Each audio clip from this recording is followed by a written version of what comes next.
अशा ठिकाणी आपण पोहोचण्याचा काही किंवा दुसऱ्या तालुक्याच्या लोकांच्या तालुक्यात वाढवण्याचा प्रयत्न आपण करू, बरोबर. तर अशा पद्धतीने आपण नियोजन करू आणि प्रत्येक तालुक्यामध्ये जबाबदारी देण्याचं काम आपण निश्चित करू. तर मला या ठिकाणी आणखी कोणी जर बोलणारा असेल युवा वर्गातून तर निश्चित त्यांनी सुद्धा बोलावं, आणि नाही असेल तर मी आता एक शेवटचं भाषण म्हणून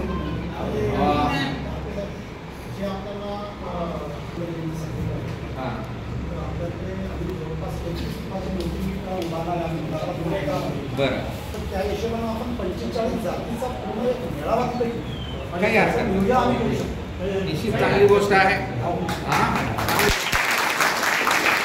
त्या अनुषंगाने आपण जिल्हास्तरीय बुलढाण्यात घेता आपण त्या ठिकाणी चांगली संकल्पना आहे, चांगल्या गोष्ट आहे. त्यानंतर ते येणाऱ्या काळामध्ये बुलढाण्यात घेऊ, आणखी कुठं आणखी जिथं समाज असेल तिथं एखाद्या ठिकाणी आपण साजरं करू. पण तिथं करता येईल परंतु तिथं की आम्ही आता तिथं एक महाराज त्यावेळी सुद्धा लोकांनी आलं पाहिजे. मागणी करतो की बुलढाणा ही बिलठाणा होते. ते पण बिलठाणामध्ये आदिवासी सांस्कृतिक भवन, म्हणजे आदिवासीची संस्कृतीतून सुरुवात करून बिलठाणा आहे अशी एक आग्रही मागणी आपण त्याच्यामध्ये मुद्द्यामध्ये देऊ. आता मागून नगर पाटील असेल तर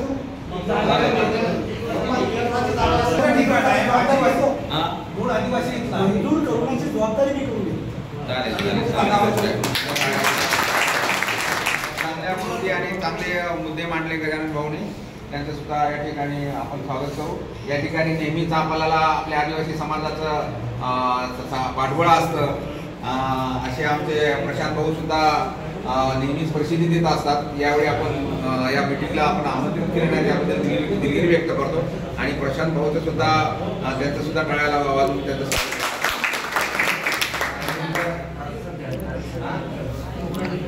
मुखाटे भाऊ फक्त 2 शब्द बोलले.